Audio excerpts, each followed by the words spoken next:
Queridos irmãos e irmãs em Cristo, hoje queremos meditar, então, sobre a fé e as boas obras, tendo como base esse texto que foi lido há pouco, João 15, versículos 1 a 7. Que Deus abençoe o meditar na sua santa palavra. Amém.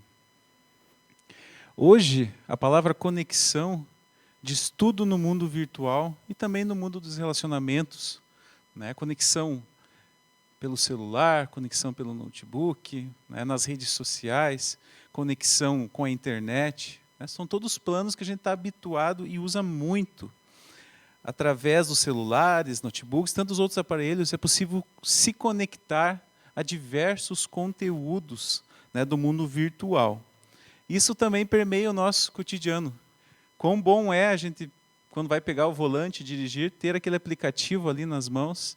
A gente já marca onde é o nosso destino, já sabe se vai ter congestionamento, qualquer coisa, o próprio aplicativo já muda a rota, já nos direciona.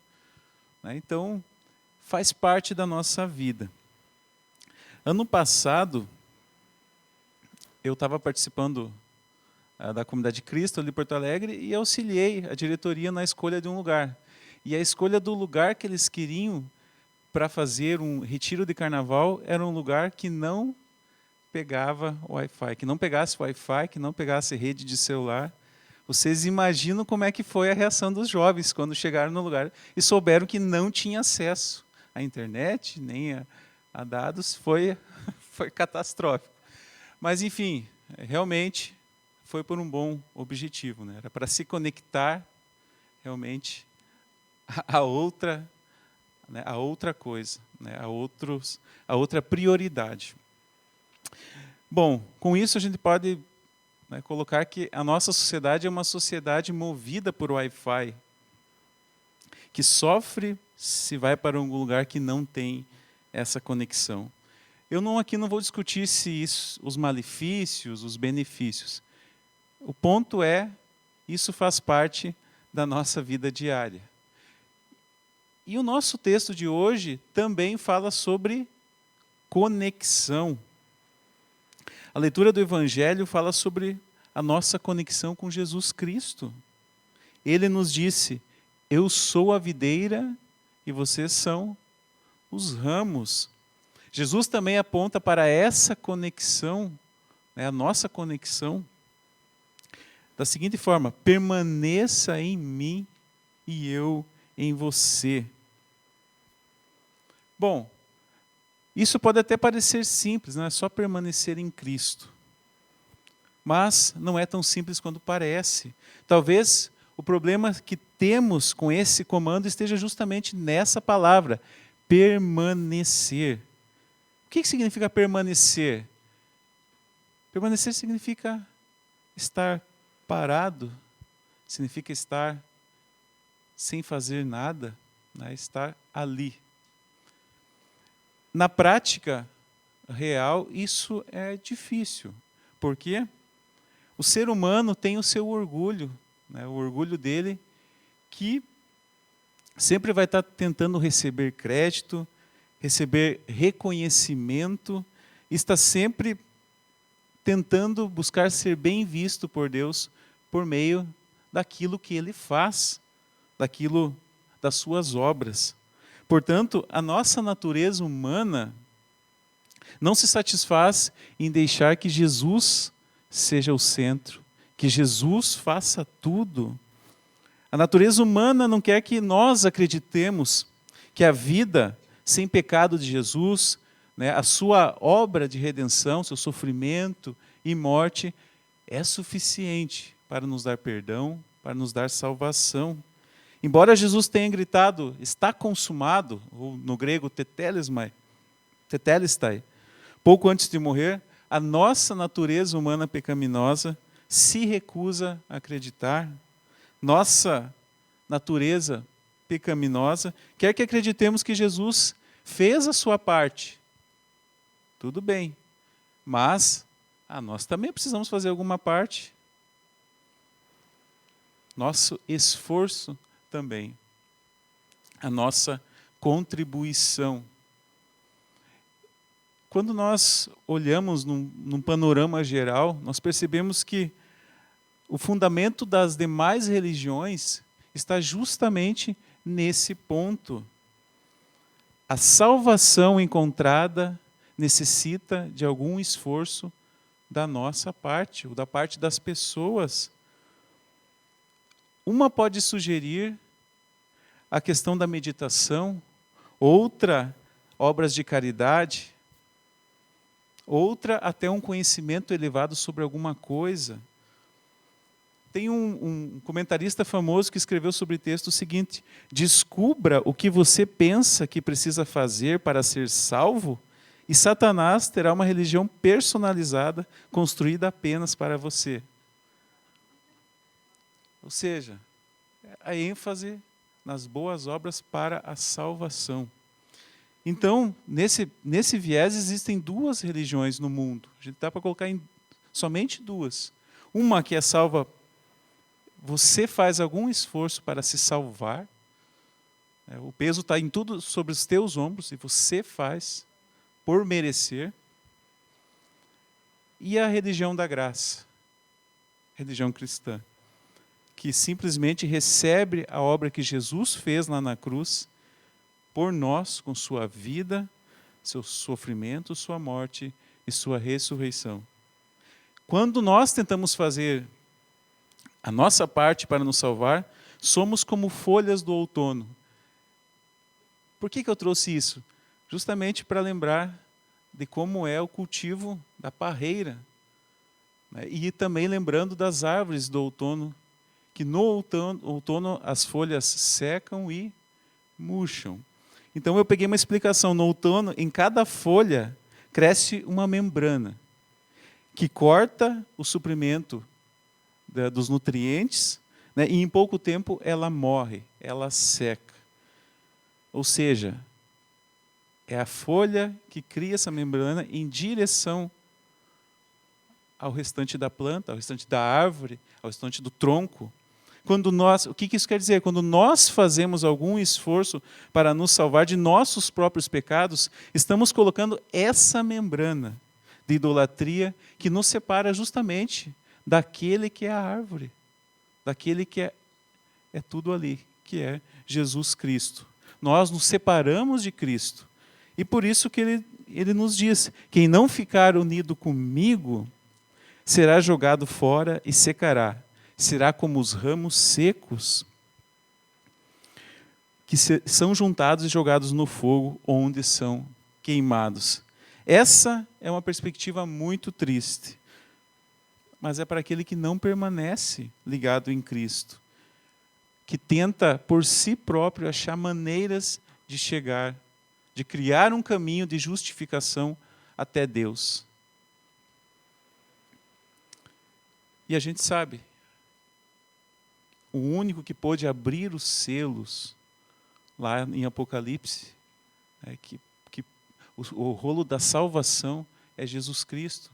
Ninguém, nem no céu, nem no inferno, nem na terra, pode abrir aquele rolo, a não ser o Cordeiro de Deus, com sua morte e expiação pelos nossos pecados.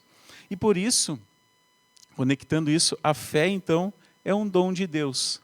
A fé não é algo que a gente faz por merecer, mas é um presente que nós recebemos de graça e não é uma conquista nossa, é a ação do Espírito Santo. E Martinho Lutero, quando escreveu sobre a obra do Espírito Santo, lá no Catecismo Menor, ele disse: creio que por minha própria razão ou força não posso crer em Jesus Cristo, meu Senhor, ou ir até Ele. Mas, olha só, não é eu que vou até Ele, mas é Ele que vem. O Espírito Santo me chamou pelo Evangelho, me iluminou com seus dons, me santificou na única e verdadeira fé.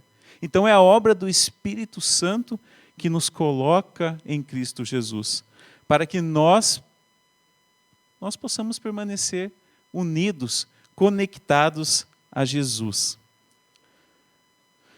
Meus queridos irmãos e irmãs, todos nós, quando nascemos, nós somos como aqueles galhos mortos, caídos no chão. O Pai, ou seja, Deus que é o cuidador da vinha, Ele enviou o Espírito Santo para nos enxertar em Jesus Cristo, a videira verdadeira. Então é o Espírito Santo que nos traz a vida em Jesus Cristo. E como que isso acontece? Isso acontece no batismo. E assim não fomos nós que iniciamos a nossa conexão com Deus, mas foi Deus que iniciou. Né? Não foi a gente que falou assim, hoje eu vou decidir, hoje eu vou ser de Deus. Não. Deus falou, Deus nos chamou pela fé, dizendo a cada um de nós, a partir de hoje você é meu, a partir de hoje você é minha. Em Cristo, cada um de vocês é um ramo da videira. E isso é muito interessante, porque se a gente olha exegeticamente, Jesus não fala, eu sou o tronco e vocês são os ramos, o que seria lógico para cada um de nós. Ele é o tronco, né, sai o tronco, os ramos. Não, ele falou que ela é a videira. Ele é tudo. Por isso que o batismo significa para dentro, ou seja, quando nós fomos batizados, nós fomos batizados em nome do Pai, em nome do Filho, em nome do Espírito Santo, nós fomos batizados para dentro de Cristo.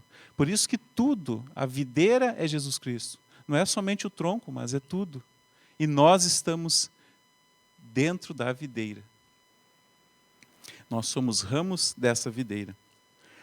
Não conseguiríamos nos conectar por não conseguir, por nós mesmos, pelas nossas obras, jamais nós conseguiríamos nos conectar a Deus, porque o preço dessa conexão seria muito caro. Nós jamais conseguiríamos pagar, por causa dos nossos pecados, por causa das nossas culpas, jamais nos conseguiríamos chegar diante de Deus, olha Deus, eu tenho um crédito contigo, e a partir de hoje, eu quero ser salvo por isso que eu fiz. Jamais isso aconteceria. O preço foi pago lá na cruz de Jesus. E pela fé todos nós temos acesso a essa conexão. Por isso é justamente Deus quem nos enxerta na videira pela fé.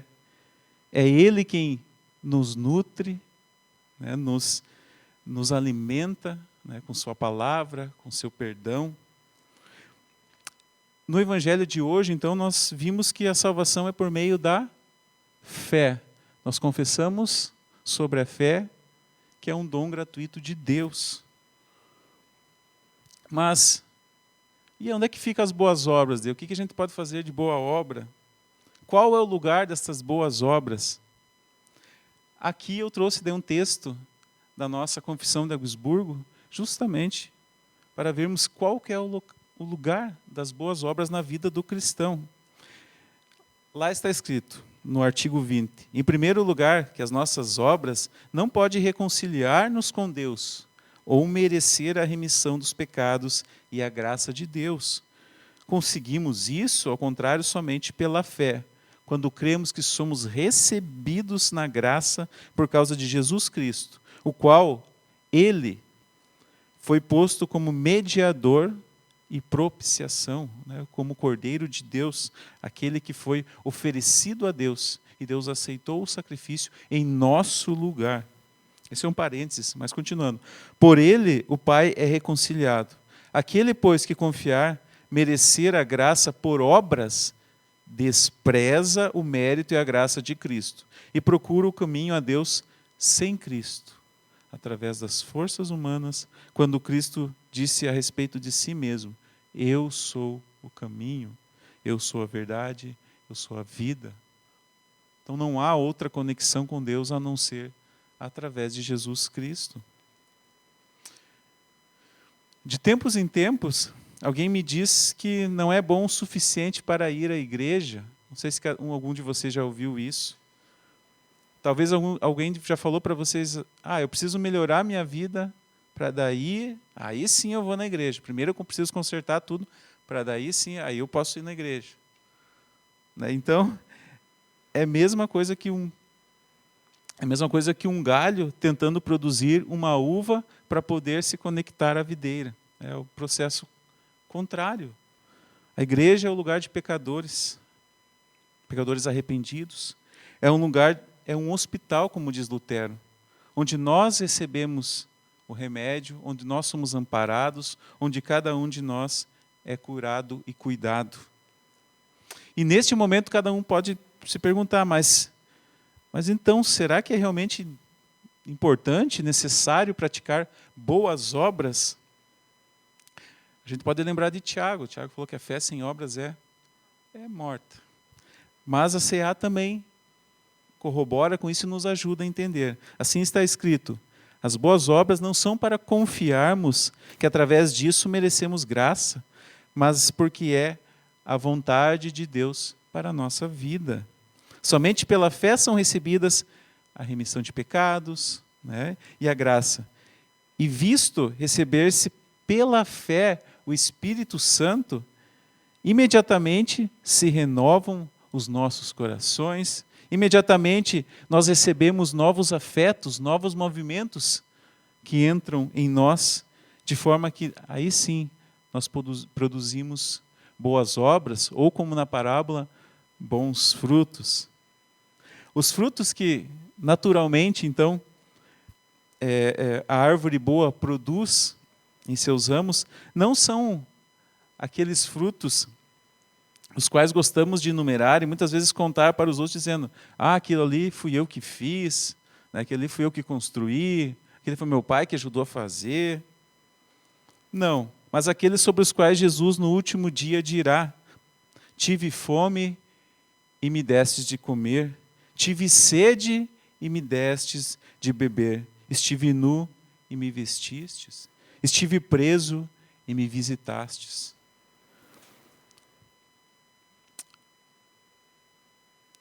Os frutos também que o texto nos fala não são aqueles que o fariseu bate no peito e diz: eu te agradeço, meu Deus, porque eu não sou igual esse pessoal que está aqui, eu não sou igual eles, eu jejuo 2 vezes por semana, te dou o dízimo de tudo que eu ganho.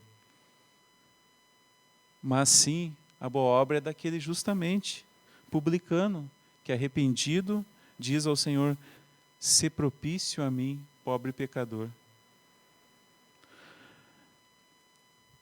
As boas obras não é outra coisa que Deus espera de nós, que estamos em Cristo, do que isto: um coração arrependido, um coração apegado na graça de Deus, uma vida de dependência e descanso nele.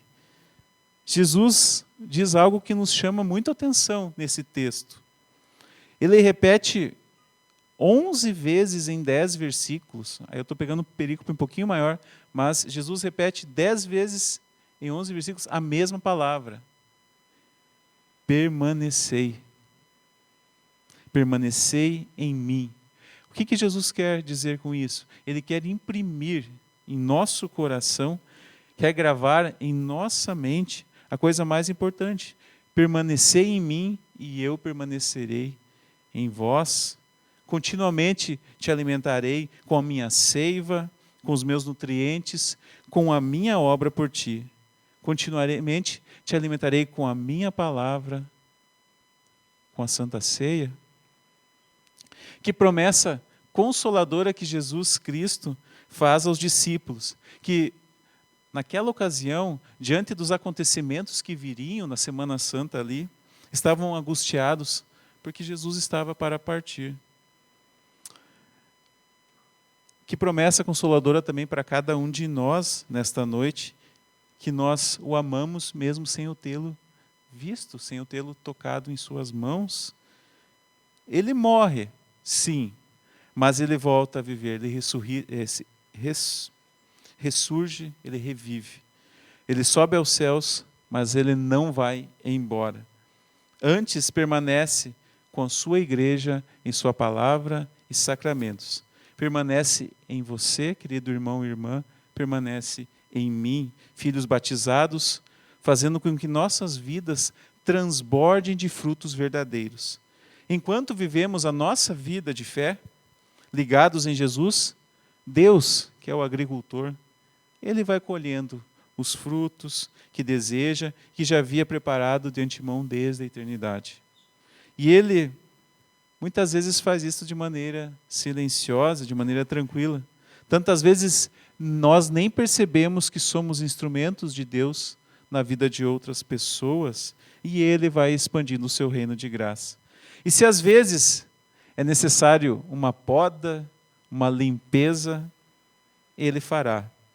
Quando se abate sofrimento e tristeza em nossas vidas, muitas vezes perseguições, não precisamos temer, pois sabemos que estamos nas mãos dEle. Ele está nos cuidando e somos dEle. Nele podemos dar muito fruto. Em meio às muitas conexões digitais e virtuais de nossos dias, há uma conexão real que nos leva para uma vida eterna.